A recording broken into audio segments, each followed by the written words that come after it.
Hi friends, പുതിയൊരു വീഡിയോയിലേക്ക് സ്വാഗതം. ഒരുപാട് ക്രിയേറ്റേഴ്സ് ചോദിക്കുന്ന ഒരു സംശയമാണ്, അവരുടെ യൂട്യൂബ് ചാനൽ മറ്റൊരാൾ ഓപ്പൺ ചെയ്തിട്ടുണ്ടോ എന്നുള്ളത് എങ്ങനെ അറിയാൻ കഴിയും, അങ്ങനെ ഓപ്പൺ ചെയ്തിട്ടുണ്ടെങ്കിൽ അതെങ്ങനെ ലോഗ് ഔട്ട് ചെയ്യാം എന്നുള്ളതിനെ കുറിച്ചൊക്കെ ഒരുപാട് പേര് ചോദിക്കാറുണ്ട്. വളരെ ഇമ്പോർട്ടൻ്റ് ആയിട്ടുള്ളൊരു കാര്യമാണ്. കാരണം നമ്മുടെ യൂട്യൂബ് ചാനൽ അല്ലെങ്കിൽ ഇമെയിൽ ID വേറൊരാൾ ആക്സസ് ചെയ്യുന്നുണ്ടോ എന്നുള്ളത് നമ്മൾ അറിയേണ്ടതുണ്ട്. യൂട്യൂബ് ചാനൽ ഇല്ലാത്തവർ പോലും ഈ ഒരു സെറ്റിങ്സിനെ കുറിച്ച് അറിയേണ്ടതുണ്ട്. യൂട്യൂബ് ചാനൽ ഉള്ളത് കൊണ്ട് അല്ലെങ്കിൽ യൂട്യൂബ് ചാനൽ ഹാക്ക് ചെയ്യപ്പെടുമോ എന്നുള്ളൊരു ഭയം കൊണ്ടാണ് നമ്മളിത് ഈ ഒരു രീതിയിൽ പറയുന്നത്. കാരണം ഈ ഒരു സെറ്റിങ്സിനെ കുറിച്ച് അറിഞ്ഞാൽ നമുക്ക് ഒരുപാട് പ്രോബ്ലംസ് നമുക്ക് തടയാൻ കഴിയും. നമ്മുടെ യൂട്യൂബ് ചാനൽ മറ്റൊരാൾ റൺ ചെയ്യിപ്പിക്കുന്നത്, അതുപോലെ ആവശ്യമില്ലാത്ത കമൻറ്റുകൾ വരുന്നത്, ആവശ്യമില്ലാത്ത വീഡിയോസ് അപ്ലോഡ് ചെയ്യുന്നത്, ഹാക്ക് ചെയ്യപ്പെടുന്നത് വരെ നമുക്കൊരു പരിധി വരെ നമുക്ക് തടയാൻ കഴിയുന്നതാണ്. വളരെ ഇമ്പോർട്ടൻ്റ് ആയിട്ടുള്ളൊരു സെറ്റിങ്സ് ആണ്. ഒരുപാട് പേർക്ക് അറിയാം, പക്ഷേ അതേപോലെ തന്നെ ഒരുപാട് ക്രിയേറ്റേഴ്സിന് ഇത് അറിയാത്തതുമുണ്ട്. അപ്പോൾ നിങ്ങൾ ഇതിനെക്കുറിച്ച് അത്ര ബോധവാന്മാരല്ല എങ്കിൽ തീർച്ചയായിട്ടും ഈ ഒരു വീഡിയോ മുഴുവനായിട്ട് കാണുക. നിങ്ങളുടെ യൂട്യൂബ് ചാനൽ മാത്രമല്ല, നിങ്ങളുടെ ഒരു ഇമെയിൽ ID കൂടി ഈ ഒരു സെറ്റിങ്സ് കൊണ്ട് കൂടുതൽ സെക്യൂർഡ് ആകുന്നതാണ്. അപ്പോൾ നമുക്ക് എങ്ങനെ നമ്മുടെ യൂട്യൂബ് ചാനൽ അല്ലെങ്കിൽ നമ്മുടെ ഇമെയിൽ ID മറ്റൊരാളുടെ ലാപ്ടോപ്പിലോ മൊബൈലിലോ ടാബിലോ മറ്റോ ഏതെങ്കിലും മറ്റൊരാളുടെ ഡിവൈസിൽ ലോഗിൻ ആയിട്ടുണ്ടോ എന്നുള്ളതും, അങ്ങനെ മറ്റൊരാളുടെ ഡിവൈസിൽ ലോഗിൻ ആയിട്ടുണ്ടെങ്കിൽ എങ്ങനെ അത് സൈൻ ഔട്ട് ചെയ്യാമെന്നുള്ളതൊന്ന് നമുക്കൊന്ന് നോക്കാം. ഇതിനായി ആദ്യം നമ്മൾ നമ്മുടെ ഗൂഗിൾ അക്കൗണ്ട് എടുക്കേണ്ടതുണ്ട്. നമ്മുടെ ഫോണിലെ സെറ്റിങ്സിൽ പോയി കഴിഞ്ഞാൽ താഴോട്ട് സ്ക്രോൾ ചെയ്താൽ ഗൂഗിൾ കാണാം. അതല്ലെങ്കിൽ ഇതുപോലെ ഗൂഗിൾ എന്നുള്ള ഒരു ആപ്പിൽ ക്ലിക്ക് ചെയ്യാം. ഈ ഒരു ഗൂഗിൾ എന്നുള്ള ഒരു ആപ്പിൽ ക്ലിക്ക് ചെയ്യുമ്പോൾ നമുക്കിതുപോലൊരു പേജ് വരും. അപ്പോൾ ഇവിടെ നമ്മുടെ ആ ഒരു ഐക്കൺ, IDയുടെ ഐക്കൺ കാണാൻ കഴിയും. ജസ്റ്റ് അതിലൊന്ന് ക്ലിക്ക് ചെയ്യുക. അപ്പോൾ നമ്മൾ ഇനി ക്ലിക്ക് ചെയ്യേണ്ടത് ഗൂഗിൾ അക്കൗണ്ട് എന്നുള്ള ഈ ഒരു ഭാഗത്താണ്. പക്ഷേ അതിന് മുന്നേ നമ്മൾ സെലക്ട് ചെയ്തിട്ടുള്ള അക്കൗണ്ട് നമ്മുടെ ഒരു പേഴ്സണൽ പ്രൈമറി അക്കൗണ്ട് നമുക്ക് ആവശ്യമായ അക്കൗണ്ട് ആണോ എന്ന് നമ്മൾ ചെക്ക് ചെയ്യുക. ഈ ഒരു ആരോ മാർക്കിൽ ക്ലിക്ക് ചെയ്ത് കഴിഞ്ഞാൽ നമ്മുടെ ഫോണിലുള്ള എല്ലാ അക്കൗണ്ടും നമുക്കവിടെ കാണാൻ കഴിയും. അതിൽ നിന്ന് നമുക്ക് വേണ്ട അക്കൗണ്ട് സെലക്ട് ചെയ്ത ശേഷം ഗൂഗിൾ അക്കൗണ്ട് എന്നുള്ള ഭാഗം ക്ലിക്ക് ചെയ്യുക. അപ്പോൾ ഈ ഒരു പേജ് വരും. അപ്പോൾ ഇവിടെ നമുക്ക് ഹോം എന്നായിരിക്കും സെലക്ട് ആയിട്ടുണ്ടാവുക. റൈറ്റ് സൈഡിലോട്ട് ഇങ്ങനെ ഡ്രാഗ് ചെയ്യുമ്പോൾ നമുക്ക് സെക്യൂരിറ്റി എന്നുള്ളത് കാണാം. ഈ ഒരു സെക്യൂരിറ്റി എന്നുള്ള ആ ഒരു ടാബിൽ ക്ലിക്ക് ചെയ്യുമ്പോൾ നമുക്ക് ഇതുപോലുള്ളൊരു പേജ് വരും. അപ്പോൾ മുകളിലോട്ട് സ്ക്രോൾ ചെയ്ത് പോവുക. അപ്പോൾ അവിടെ നമുക്ക് കാണാം യുവർ ഡിവൈസസ് എന്നുള്ളത്. നമുക്ക് നമ്മുടെ ഈ ഒരു ഇമെയിൽ ID ഏതൊക്കെ ഡിവൈസിൽ ലോഗിൻ ചെയ്തിട്ടുണ്ട് എന്നുള്ളത് ഇവിടെ നമുക്ക് കാണാൻ കഴിയും.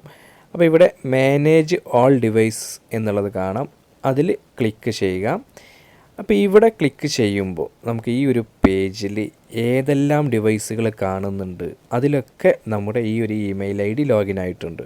അപ്പോൾ ഇവിടെ നിങ്ങൾ ഓപ്പൺ ചെയ്യുമ്പോൾ നിങ്ങളുടെ മൊബൈൽ ഫോൺ, അതുപോലെ ലാപ്ടോപ്പ്, വേറെ ഏതെങ്കിലും ടാബ് അല്ലെങ്കിൽ വേറെ ഏതെങ്കിലും ഫോണുകളൊക്കെ ഉണ്ടെങ്കിൽ നിങ്ങൾ മനസ്സിലാക്കേണ്ടത് നിങ്ങളുടെ ഈ ഒരു ഇമെയിൽ ID ഇത്രയും അതേ ആ ഒരു ലാപ്ടോപ്പിലും അതുപോലെ ആ ഒരു മൊബൈലിലൊക്കെ ലോഗിൻ ആയിട്ടുണ്ട് എന്നുള്ളതാണ്.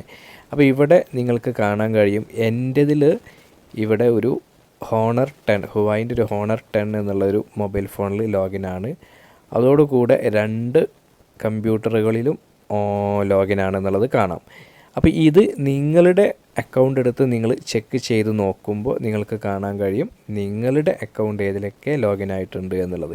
അപ്പോൾ നിങ്ങളുടേതല്ലാത്ത ഒരു മൊബൈൽ ഫോണോ ലാപ്ടോപ്പോ നിങ്ങളുടെ അറിവോട് കൂടി അല്ലാത്ത ഏതെങ്കിലും ഒരു ഡിവൈസിൽ മൊബൈലിൽ ലോഗിൻ അല്ലെങ്കിൽ ലാപ്ടോപ്പിലെ ലോഗിൻ ആണെങ്കിൽ തീർച്ചയായിട്ടും നിങ്ങൾ സൈൻ ഔട്ട് കൊടുക്കണം. അപ്പോൾ അതെങ്ങനെയാണെന്നുള്ളത് നമുക്ക് നോക്കാം. ഇത് വളരെ സിമ്പിളായിട്ട് ചെയ്യാൻ കഴിയും. അപ്പോൾ എൻ്റെ ഒരു ഹുവായ് ഹോണർ അത് നമുക്കിവിടെ കാണാം. അതിന് താഴെ 2 ലാപ്ടോപ്പിൽ ലോഗിൻ ആണ്. ഇത് ഞാൻ ജസ്റ്റ് എൻ്റെ അറിവോട് കൂടെ തന്നെയാണ്. എന്നാലും ഇതെങ്ങനെ ലോഗൗട്ട് ചെയ്യാമെന്നുള്ളത് നമുക്ക് നോക്കാം. അപ്പോൾ നമുക്ക് അവിടെ മൊബൈലിൻ്റെ നമ്പർ അല്ല ആ ഒരു മൊബൈലിൻ്റെ മോഡലൊക്കെ കറക്റ്റ് അറിയുന്നതുകൊണ്ട് നമുക്ക് പെട്ടെന്ന് മനസ്സിലാക്കാൻ കഴിയും. അപ്പോൾ എന്തായാലും ഞാൻ താഴെ വിൻഡോസ് നമ്മുടെ ആ ഒരു ലാപ്ടോപ്പ് എടുത്തിട്ടുണ്ട്. അപ്പോൾ ഇവിടെ നമ്മൾ ലോഗിൻ ചെയ്ത ഡീറ്റെയിൽസും കാര്യങ്ങളൊക്കെ നമുക്ക് കാണാം. അപ്പോൾ ഇവിടെ നമുക്കത് ലോഗൗട്ട് ആ ഒരു ലാപ്പിൽ നിന്ന് ലോഗൗട്ട് ചെയ്യണമെങ്കിൽ ഈ ഒരു സൈൻ ഔട്ട് എന്നുള്ള ഭാഗത്ത് ക്ലിക്ക് ചെയ്താൽ മതി. മാത്രമല്ല നമ്മുടെ ആ ഒരു ആക്ടിവിറ്റി ഒക്കെ അവിടെ ആ സമയം കാര്യങ്ങളൊക്കെ അവിടെ കാണിക്കുന്നുണ്ട്. അതുപോലെ മറ്റൊരു ലാപ്ടോപ്പിലും ഇത് ഓണാണ്. അപ്പോൾ അതൊക്കെ നമുക്ക് സൈൻ ഔട്ട് ചെയ്യാൻ കഴിയും. ഇതിനായിട്ട് നമ്മൾ ഇപ്പോൾ നമ്മുടേതല്ലാത്ത ഏത് ഡിവൈസാണ് ഏത് മൊബൈലാണ് എന്നുള്ളത് സെലക്ട് ചെയ്ത ശേഷം സൈൻ ഔട്ട് എന്നുള്ള ഭാഗം കൊടുക്കുക. ശേഷം ഇങ്ങനെ വരുമ്പോൾ ഇതിലും സൈൻ ഔട്ട് എന്നുള്ളത് കൊടുക്കുക. അപ്പോൾ ആ ഒരു മൊബൈൽ അല്ലെങ്കിൽ ആ ഒരു കമ്പ്യൂട്ടറിൽ നിന്ന് ഈ ഒരു അക്കൗണ്ട് സൈൻ ഔട്ട് ആയിട്ടുണ്ടായിരിക്കും. അപ്പോൾ നിങ്ങൾക്ക് അവിടെ സൈൻ ഔട്ട് എന്നുള്ളത് കാണാം. അപ്പോൾ ഞാൻ രണ്ടാമത്തെ ലാപ്ടോപ്പിലും ലോഗിൻ ആയിട്ടുണ്ട്, അതും സെലക്ട് ചെയ്തു. ശേഷം ഞാൻ സൈൻ ഔട്ട് എന്നുള്ളൊരു ഓപ്ഷൻ ഉണ്ട്, അതിൽ ക്ലിക്ക് ചെയ്യാണ്. അപ്പോൾ നേരത്തെ പോലെ തന്നെ വീണ്ടും ഒരു വാർണിംഗ് വന്നിട്ടുണ്ട് സൈൻ ഔട്ട് എന്നുള്ളത്. അപ്പോൾ നമ്മളങ്ങനെ സൈൻ ഔട്ട് ചെയ്യുമ്പോൾ ഈ ഒരു നോട്ടിഫിക്കേഷൻ വന്നേക്കാം. അതായത് ചില ആപ്പുകളിൽ ഈ ഒരു നമ്മുടെ ഇമെയിൽ ഐ ഡിയുടെ ആക്സസ് ലഭിച്ചേക്കാം. അതായത് നമ്മൾ ഏതെങ്കിലും ഒരു തേർഡ് പാർട്ടി ആപ്പൊക്കെ ഉപയോഗിച്ചിട്ടുണ്ട്, അവരത് ലോഗിൻ ചെയ്തിട്ടുണ്ട്, ഗെയിം കളിക്കുന്നുണ്ട്, അങ്ങനെയൊക്കെ എന്തെങ്കിലുമൊക്കെ ആക്ടിവിറ്റീസ് ഉണ്ടെങ്കിൽ അവിടെയൊക്കെ അത് ലോഗിൻ ആയിട്ട് കിടന്നേക്കാം എന്നുള്ളൊരു വാർണിംഗ് അവിടെ വരുന്നുണ്ട്. അപ്പോൾ ഈ ഇത്രയും ആപ്പുകളിൽ എൻ്റെ ഇമെയിൽ ഐ ഡി വർക്കിംഗ് ആണ് എന്നുള്ളത് ഇവിടെ കാണാം. അപ്പോൾ നിങ്ങൾ ചെക്ക് ചെയ്യേണ്ടത് നിങ്ങളുടെ ഐ ഡി ഏതൊക്കെ ഡിവൈസിൽ ലോഗിൻ ആണ് എന്നുള്ളത്. അതിനുശേഷം നിങ്ങൾ നിങ്ങളുടേതല്ലാത്ത ഡിവൈസ് ലോഗൗട്ട് ചെയ്യുക.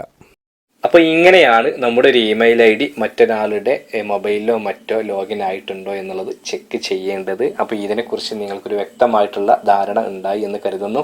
അപ്പോൾ ഈ ഒരു വീഡിയോ നിങ്ങൾക്ക് ഉപകാരപ്പെട്ടുവെങ്കിൽ തീർച്ചയായിട്ടും നിങ്ങൾ ലൈക്ക് ചെയ്യുക. നിങ്ങളുടെ അഭിപ്രായങ്ങൾ, നിർദ്ദേശങ്ങൾ, അതുപോലെ നിങ്ങളുടെ സംശയങ്ങളൊക്കെ താഴെ കമൻറ്റ് ബോക്സിൽ രേഖപ്പെടുത്തുക.